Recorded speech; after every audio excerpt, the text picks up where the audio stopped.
Estamos no nosso estudo aqui da Bíblia a Mensagem, nossa biblioteca virtual. Estamos aqui com a Bíblia versão a Mensagem. Caminhando pela rua, Jesus viu um homem cego de nascença. Seus discípulos perguntaram: Rabi, quem pecou, este homem ou seus pais, para que ele nascesse cego? É assim a pergunta da velha aliança. Ela sempre pergunta quem pecou. Interessante que Jesus não responde essa pergunta.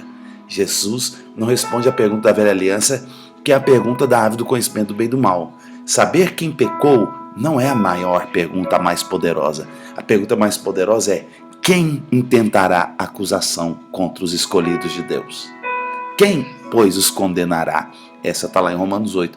Mas os discípulos estão sempre na imaturidade perguntando quem pecou, para que a pessoa possa estar vivendo uma maldição dessa.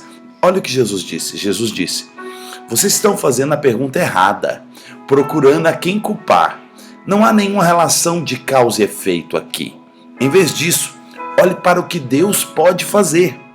Precisamos trabalhar com energia por aquele que me enviou, enquanto o sol está brilhando. Quando a noite chega, o expediente acaba. Mas enquanto estou no mundo, há bastante luz.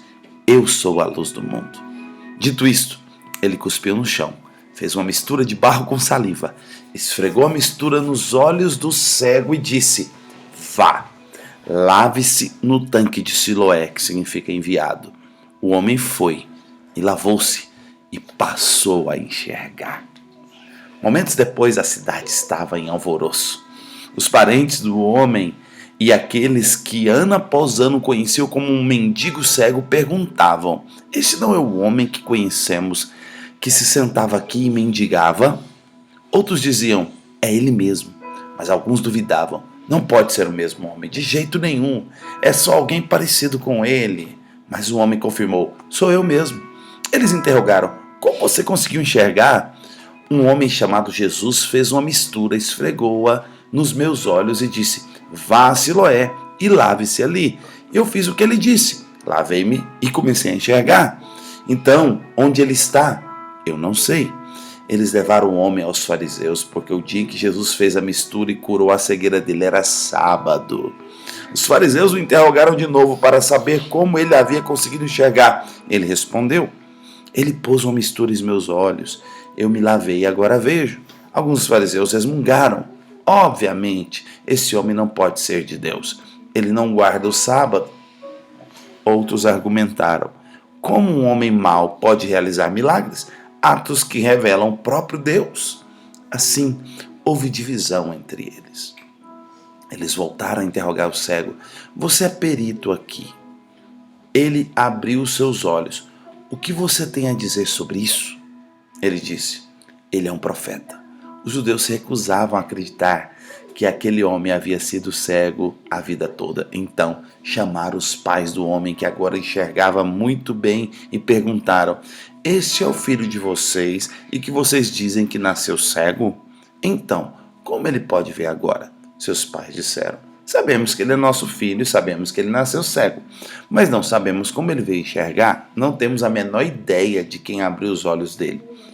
Porque não perguntam a ele, já é adulto, pode falar por si. Os pais dele falaram assim porque tinham medo dos líderes judeus, que haviam determinado que quem afirmasse que Jesus era o Messias seria expulso da sinagoga. Foi por isso que os pais disseram: pergunte a ele, já é adulto. Eles convocaram o ex-cego segunda vez e disseram: dê crédito a Deus, sabemos que aquele homem é um impostor. Ele replicou: não sei nada sobre isso, mas de uma coisa eu tenho certeza: eu era cego e agora eu vejo. Eles perguntaram: como ele disse isso a você? Como ele abriu seus olhos? Já contei mais de uma vez e vocês não ouviram. Por que querem ouvir de novo? Querem se tornar discípulos dele? A resposta deixou-os furiosos. Discípulo dele é você. Nós somos discípulos de Moisés. Temos certeza de que Deus falou a Moisés, mas não temos ideia de onde saiu esse homem. O homem respondeu: impressionante. Vocês alegam não saber nada a respeito dele, mas o fato é que ele abriu os meus olhos. É fato bem conhecido que Deus não age por meio de pecadores, mas ouve quem vive com reverência e cumpre sua vontade. Ninguém jamais ouviu falar de alguém que tivesse aberto os olhos de um homem que nasceu cego. Se esse homem não viesse de Deus, não seria capaz de fazer nada. Eles disseram: você não passa de um Zé Ninguém, como ousa querer nos ensinar? Então correram com ele dali. É interessante o choque. Jesus confrontou os religiosos com palavra, com debates ali, em que eles vinham em reuniões dele para fazer perguntas capciosas. Jesus confrontava, exortava, ensinava. Agora Jesus passou a mudar a estratégia. Agora ele está confrontando os religiosos com as suas obras. E Jesus agora fala: agora eu vou fazer umas obras e vou jogar lá no meio da cúpula do sistema religioso, para bugar novamente o sistema religioso. E agora é um homem cego. E aqui esse homem cego de nascença passa a ver. E o sistema religioso está inacreditável com a situação. Está bugando. E um homem leigo, não treinado nas escrituras, um ex-cego, um mendigo, está tendo mais revelação e mais sabedoria do que os especialistas da lei de Moisés. É isso que Deus faz. Ele revela a sua glória aos pequeninos, dá sabedoria aos simples, aos humildes, e os orgulhosos e arrogantes ficam cegos. Então, na verdade, aqui nós temos o encontro de dois cegos. Um que era normal e ficou cego pela religião, outro que era cego de nascença e ficou lúcido por Jesus. Isso é fascinante, esse encontro. E aí eles disseram: você não parte, não é ninguém. Correram com ele dali. Versículo 35. Jesus soube que eles haviam expulsado. Procurou ele e achou. Então perguntou: você acredita no Filho do Homem? O homem disse: Senhor, mostre-o para mim para que eu possa crer nele. Jesus disse: você está olhando para ele. Não reconhece minha voz? Senhor, eu creio, exclamou o homem, e o adorou. Jesus então disse: vim ao mundo para pôr tudo às claras, para estabelecer as distinções, de modo que quem nunca viu possa ver, e os que têm a pretensão de ver pareçam cegos. Alguns fariseus casualmente ouviram a conversa e indagaram: você está nos chamando de cegos? Jesus disse: se vocês fossem realmente cegos, não teriam culpa, mas a partir do momento que declaram capazes de enxergar, se tornam responsáveis por seus erros. Isso aqui é o nosso Senhor Jesus Cristo. E aqui eu quero te falar uma coisa. A pergunta dos discípulos é: quem pecou para que esse homem nascesse cego? E Jesus falou: vocês fizeram a pergunta errada. Sempre que você está debaixo da lei, sempre que você está debaixo da condenação, você fica querendo saber quem pecou para que algum mal suceda. E Jesus não anda por esse caminho de saber de quem é a culpa, da pergunta de saber quem pecou, o que eu fiz de errado para que acometesse tal mãe o mal.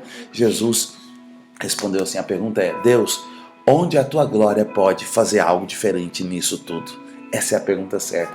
E Jesus, ao ouvir a pergunta dos discípulos, disse: o importante não é saber quem pecou, o importante é saber o que Deus quer fazer com esse homem. Deus permitiu uma situação trágica como essa para revelar a sua glória na vida desse homem. E foi o que aconteceu.